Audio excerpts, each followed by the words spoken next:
technically, I've been doing this for 8+ years, this Nut and Fancy gig. At this point, I kind of know my audience. I know what they'll like. I don't pander to that. I don't say things just to ingratiate myself with my audience, but I know when I hit upon a subject, you guys are going to like. This is one of those videos. That's my prediction. Now, we're in the middle of what I'm calling a blitzkrieg in the KRVs. I'm just cranking them out, dudes. I'm on fire. Having a great time here in the reviewing room. I'm just loving it. Maybe I'll post them quick, maybe I won't. It's really up to you guys. And this, I think, will be the favorite video of all I'm doing. That's my prediction. So let's check back in 3 months and see which one did the best. Most interest from the subscribers. I think it's going to be this right here. Here comes a 2-for-1 knife review. I think you guys will like the subject matter and the way I'm going to frame the subject matter in this KRV, because we're going to roll together what I'm going to call 2 peasant knives. They're well known, well beloved throughout the knife community. They don't need a review for me to make them so. It's just I want to maybe expose them to people that don't know about them. The first one will be 2-for-1, remember, the Opinels. Some people call it the Opinels. I'm just going to call it the Opinels. I'm probably wrong as usual. The pronunciation doesn't matter. So no speech police, please. Good golly. That's the first knife we're going to consider. And the next, the New Zealand produced Peasant knife. You may be just completely shocked to know that I am completely stoked about these knives. Now, I've had them since 2011, 2012. I've used them intermittently in rotation. They've been on my mind for a long time, and I finally had the bright idea of rolling them together in a review because they're basically the same knife. Their approach is very similar. There's a funny thing happening in the internet, and I think in the real world too, and that is there is some, and I completely understand it, and I'm kind of empathetic, if not really empathetic with it.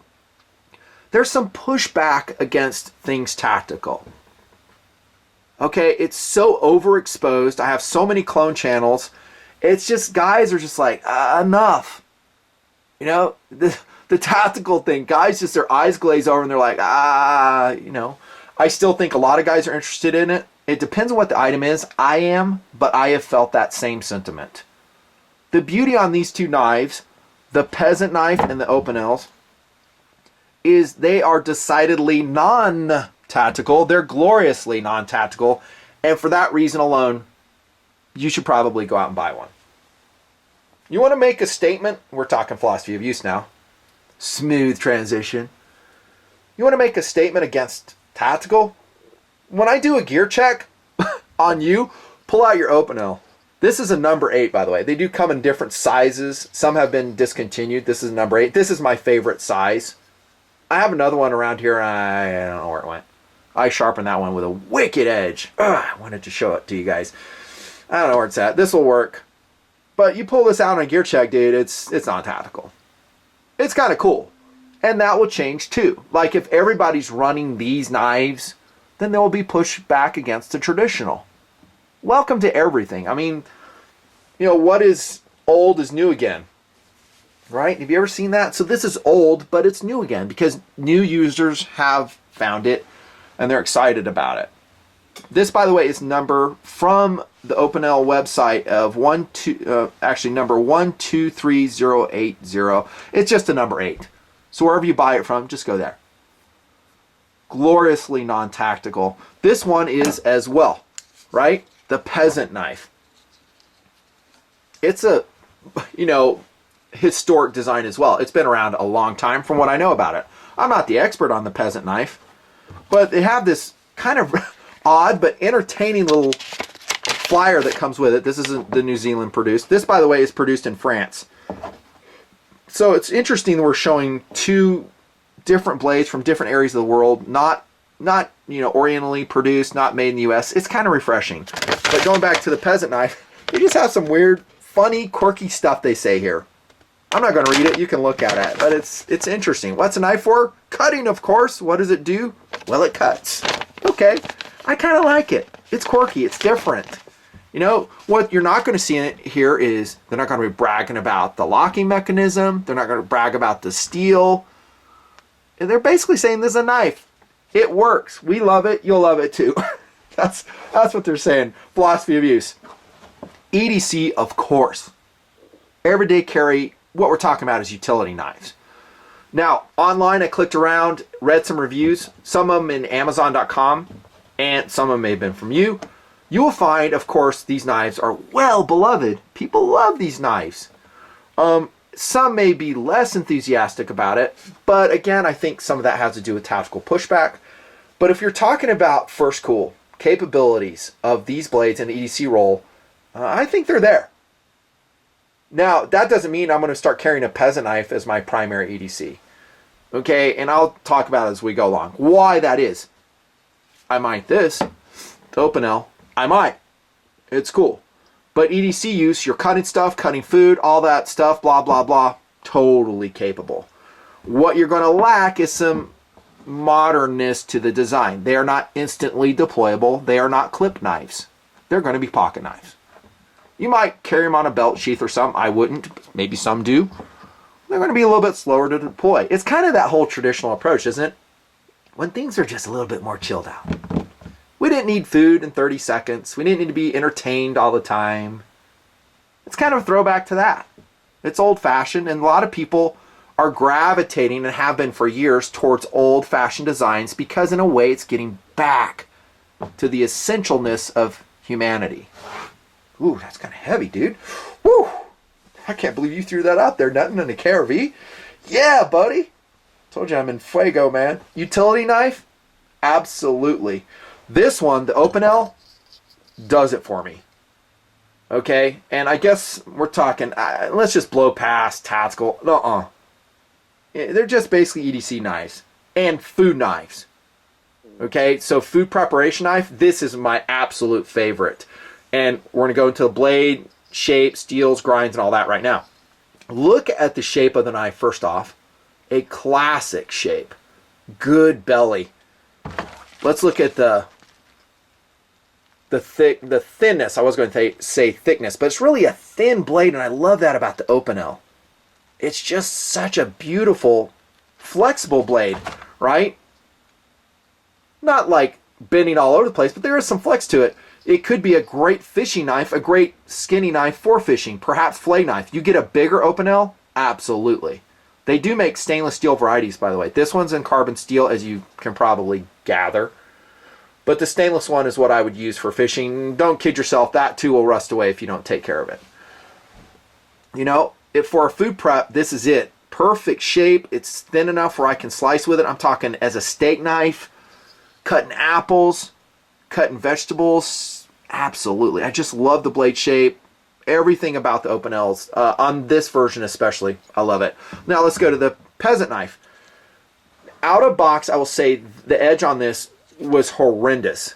In fact, and I'm just telling you true, man, the grind on it is pretty sloppy as well. I mean, let me get that tactical background. You see the grind there? And this is just one sample, but it was rushed.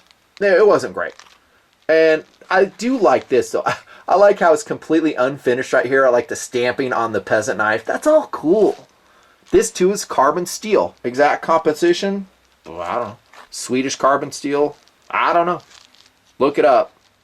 The grind and the edge was just unacceptable to me. I had to work it. And that's what you're looking at right now. I put this on the EPA, and the result is, well, as you're seeing it.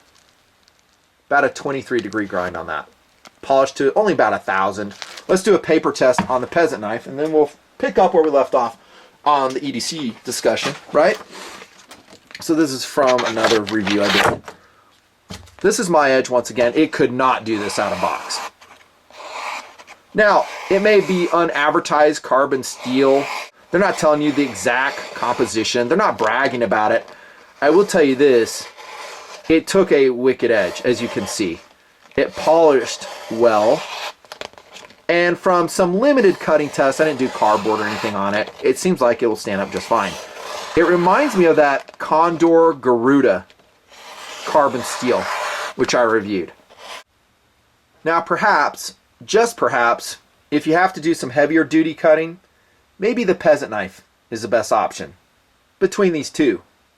The thickness is about the same, as you can see. Kind of surprising to me because this looks like a thicker knife. It really isn't, but it's broader. It has more steel, and as such, it's going to be a little bit stronger for, again, heavier duty cutting tasks. And that takes us to the weights on these awesome blades. Peasant knife, amazingly, just 2.6 ounces. Yeah, I'm excited just about that. This one's even lighter. The Opinel number 8, and by the way, that's a 3 and I think 1/4 inch blade. Perfect EDC size, 1.6 ounces. Yes! Yes! Yeah, these knives in your pocket won't even be noticed, at least in terms of weight. That to me is a perfect EDC knife. So light. How about speed? How about there is none? We're getting back to that traditional approach, you know? Back in the old days, what do you need to deploy a knife fast for? That's a modern, occurrence. Oh, dude, I got to get my knife out quick. I'm not going to lie. I like it just for convenience in case of emergency for perhaps my life.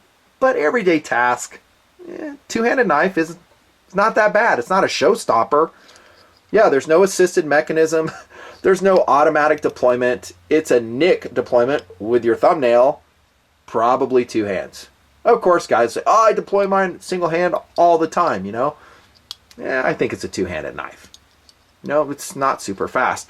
The Peasant knife might be considered one of the first flipper designs because it has a very extended tang, and it is what's called a friction folder. You can adjust the friction right here and right there. If you don't like it, tighten it up, loosen it, whatever. I put this piece of tape there for me to help me with the orientation, because if you want to use it as a one-handed knife, if you put your thumb here, you can kind of pop it and come up like that, and then press it really hard to sink that tang between the handle scales. Not locking, friction folder. In use, we'll kind of go into lock and strength of the blades. In use, you want to kind of hold it firmly, right? Otherwise, you can rock that tang out of the handle. To me, that's a disadvantage. Let's be honest. I mean, compared to a modern design, you're cutting, and I did cut with this, it was kind of an annoyance because occasionally it would pop up and I was like, oh, I got to hold it tighter. With a lock back, you don't have to mess with that. Let's see what I'm using as EDC today. Okay, VG10 Spyderco Dragonfly. Locking blade. I don't have to fool with that at all. It's got jimping, ramping, all the stuff with like clip. This is going to be my EDC. I ain't going to lie. I'm not going to transition to these. This one, I'll tell you, I might for a certain use. But EDC, I like the modernness of it. So locking friction only on this. This one has what's called a safety ring, invented in 1955 by Marcel Opinel. It's kind of cool, actually. Okay, it's very simple. As you can see, it's a stamped, in this case, I think chrome-plated steel ring, and then you just twist it to lock the blade. Old school defined, and it works pretty good.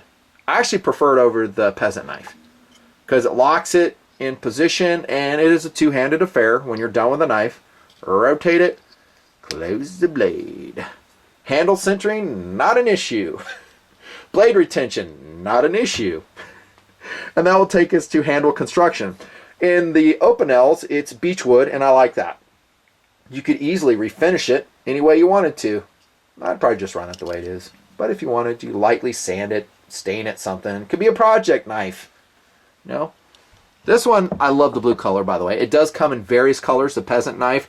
This electric blue is just beautiful. I like it. And I don't mind the plastic handle at all. Ergonomically, it's probably slightly better than the Opinel. Ergonomics. I mean, it's, you can see it right there, shaped to the curvature of the hand. We talked about how you have to retain that. The wood handle on the Opinel is very comfortable, in my opinion. Very comfortable. So ergonomics on both knives for a traditional knife, non-tactical blade, are pretty good. Going up against the modern competition, I showed you the Dragonfly, they're going to get dominated, be honest. Jimping, special features, but a lot of guys don't care. You know, users don't care. A lot of knife guys won't care. Like, hey, I love it. It's just fine for me. No clips, durability, I think will be fine. Both of these carbon steel blades will rust. I think in their pamphlet, the Peasant knife talks about how it's going to have a very attractive patina. Okay, that's just another word for a rust on your knife. Or discoloration, better said. You could force patina if you wanted to. I don't bother. I'm talking using some type of chemical like lemon juice or something. I don't bother. Just let it go naturally. Try to take care of it. Coat it with oil. I talked about how they do have stainless steel options on the Opinel line. They're not going to hold the edge as well. I didn't really test that one. But in a high moisture environment, I'd give it a whirl. And the reason why, here we're ending the video, is because these knives are so cheap. The Opinel number 8, 1.6 ounces, a pretty high quality carbon steel from what I can see. They call it X90 carbon, by the way. 3 1/4 inch blade. Go buy 2, dude. And the same for the Peasant knife. That's only $15. You could have, I didn't really talk about this philosophy of use. You could have a whole collection of Opinels. The guys do. Different sizes, each number. You can modify the handles. That's cool. You know, we're knife collectors too. It's just fun. Same with a Peasant knife. You could have all the colorations. You could re-edge them. You could do modifications to them. You know, for what? Less than $100? How many knives can you say that about? Value is off the charts. It really is. And like I said, we'll end with this. The cool factor on these blades is that they are kind of non-tactical. They are traditional. A lot of users, to include myself, and that may surprise some folks, but it's totally genuine. I'm down with it. I like it. You know, I think it's gloriously non-tactical, and that's refreshing in and of itself. Just because the world, especially YouTube, is so freaking inundated with that stuff. I know I'm partially to blame. I admit some fault there. I know I opened Pandora's box with all this. I admit it. But it's kind of nice to change gears, go to something else. Now, I was going to tell you, between these two knives, which I want, you may gear check me, and you may find me carrying this knife right here. The Opinel number 8. Maybe a different number, but this one. Why? Because it's only 1.6 ounces, and it's such an awesome food knife. Cutting pizza, food, vegetables, apples. To me, in my system, it's worth 1.6 ounces. Especially when I'm carrying a knife that may not have the best slicing grind on it. I mean, again, I'm still just having this one. This is a Almar Eagle HD. Not the best slicing grind. With that saber grind on it, it's a great tactical grind, but dude, there's that word again.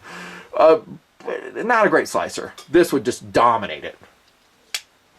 Both of these knives, totally worth the money. Go buy at least one, try it out, come back to the comment section, tell the world how you liked it. I think you guys will like these knives and what they represent. See you later.